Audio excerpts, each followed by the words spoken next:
Hello everyone. Welcome back to my channel. If you are new, my name is Abigail, and today I'm going to be sharing with you my birth story.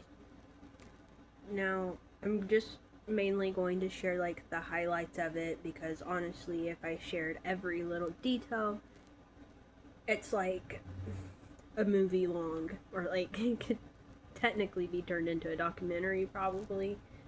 But some people have asked me to share this. They wanted to hear my testimony, also known as my birth story. I call it my testimony. And so that's what I'm going to share today. I have mentioned this in one of my last videos I've uploaded, but I also want to say it in this one. I am recovering from a virus that is going around our house. So if I sound stuffy during this, I apologize. I know people have said that I don't have to apologize about being sick, but if I sound stuffy, that's why. So my story starts off. I have two siblings. I have an older brother that just turned 27, and I have a little brother, and he's 12.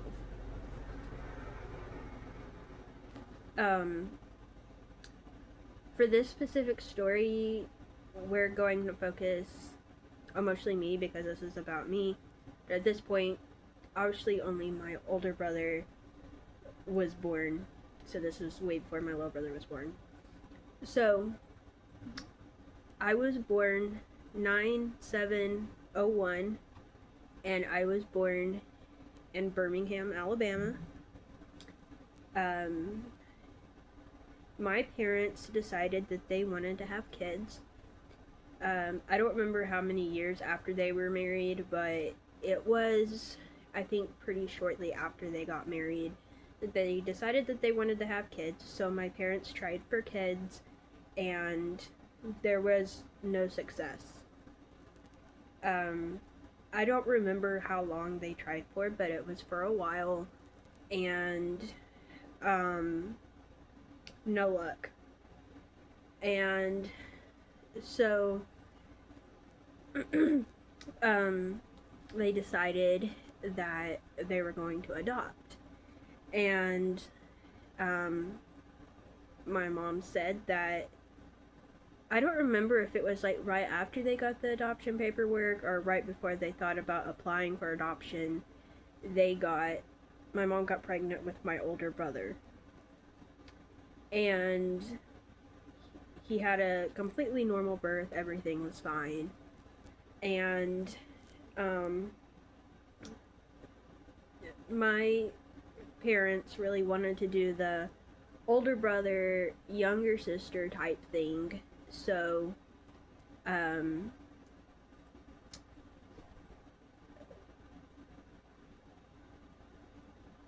not too much longer after my older brother was born, my mom got pregnant with me. So I guess my older brother would probably be around a year and a half or so at this point, because me and my older brother are 2.5 years apart. So we didn't really expect for me to have special needs because my older brother didn't have special needs, and there was really no reason for us to think that I would. I mean, my mom had a complete healthy pregnancy with my older brother, so we weren't really expecting anything different. And I don't remember how many weeks it was.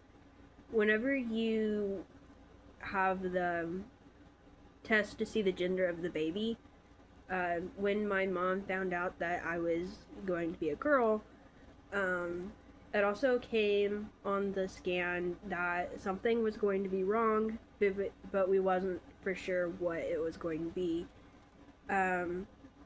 So the birth defect I was born with is rare, and they didn't really give us much hope. So, um, my mom went through like all these tests to try to figure out what was going to be wrong, and um, turns out after I was born, um, I was diagnosed with what was called congenital diaphragmatic hernia, also known as CDH. And the easiest way to explain what that is basically several of my insides are in the wrong spot when I was born. I think it was my stomach, liver, and spleen, if I remember right. And, anyways, I had several of my insides in the wrong spot. And on the tests, it was showing like no lung function. They were basically wanting my parents to abort me. They were saying that I basically wouldn't have a very good chance of survival, and if I did somehow by a miracle survive, how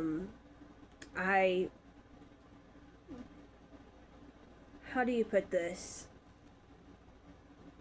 I would need more help than most people. And my parents were like, hey, she's gonna have this surgery, and if she survives this, we're keeping her. Like, we don't care what disability she has, like, we're gonna try this. And so I think I was about, I don't remember how old I was. I think it was maybe a couple of weeks old when I went in for what's called the repair surgery, where they take my insides that were in the wrong spot and they put them back where they belong. It's a very dangerous surgery.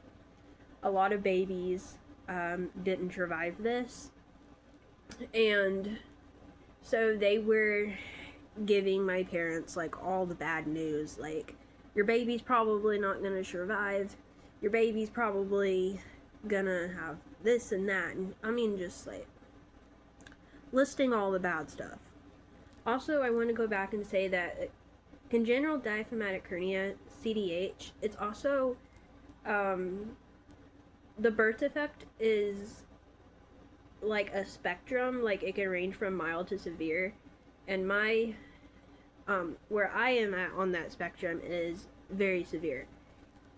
So not only did I find out that I had this rare birth defect, but that it was like pretty severe. So that was like even more dangerous. And so what we did was our church family began to pray. I got a prayer cloth with a bear, and they gave it to me in the hospital. And for a few months, I stayed in the hospital. I had the repair surgery to put my insides back in the right spot. And then I think I had one more surgery, but I don't remember. I've had different surgeries at different times, but I know I at least had the repair surgery. So, I stayed in the hospital for a few months. I was on oxygen and a feeding tube for, I think it was around the first year of life. When I was about, what was I, maybe like 3 or 4 months old, I was able to come home on my oxygen and my feeding tube, and I was like considered stable, and then when I think I was around a year old, I started like eating baby food and some just like little things. Like, I don't know, I think whenever I first got off the feeding tube at like a year old, it had to be like very like liquidy type stuff. But eventually I got taken off my feeding tube and was able to eat by mouth, and I'm very, very thankful for my surgeon that did the surgery, and literally like all the people that prayed, like it was such a big deal, and I mean, so many people prayed, so many people did like so much for us at that time, and it's just it's just amazing to look back on. And so um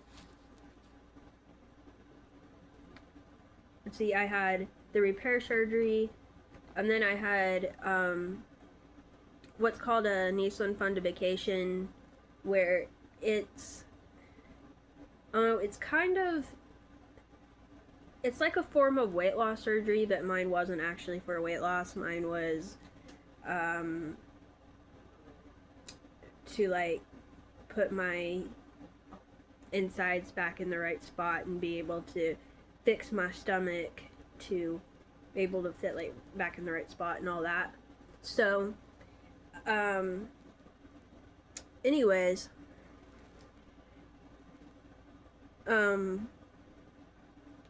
so I was very sick for the first, I would say probably about year of life.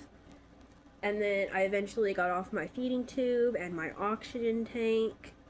And I was, I would say other than my delays, I was pretty much a like average toddler. And now as a 24-year-old special needs adult, I do have developmental delays. I have scoliosis. I have vision issues. I have gastroparesis, which is where my stomach is partially paralyzed from a surgery I had a few years back. Now, with my birth defect, my insides can move again. So this is why, if you watch some of my more recent videos, that I had to get a feeding tube again about a year ago. I'm on continuous feeds because I have gastroparesis, and I also have a hernia again that we wasn't able to fix because my birth defect, even after my insides were put back in the right spot, as a baby, my insides can still move. And so basically that's what happened around a year ago. Not only was my stomach partially paralyzed, but I had a hernia again, and I was not able to keep down my food. So I got put on a feeding tube, and now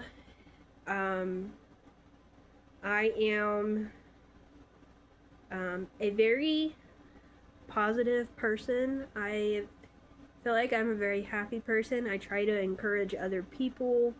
I've met lots of people with special needs. Now my specific diagnosis is considered rare, so I've only known of like 3 people with my birth defect, but I make friends really easily with like special needs people, and I love to sing. I'm really good at art, and I enjoy making videos about my life having special needs and health issues, and kind of how my disability and birth defect affect me. Thank you all so much for watching my testimony, and be sure to subscribe if you're new, and I'll see you in the next one. Bye, everyone.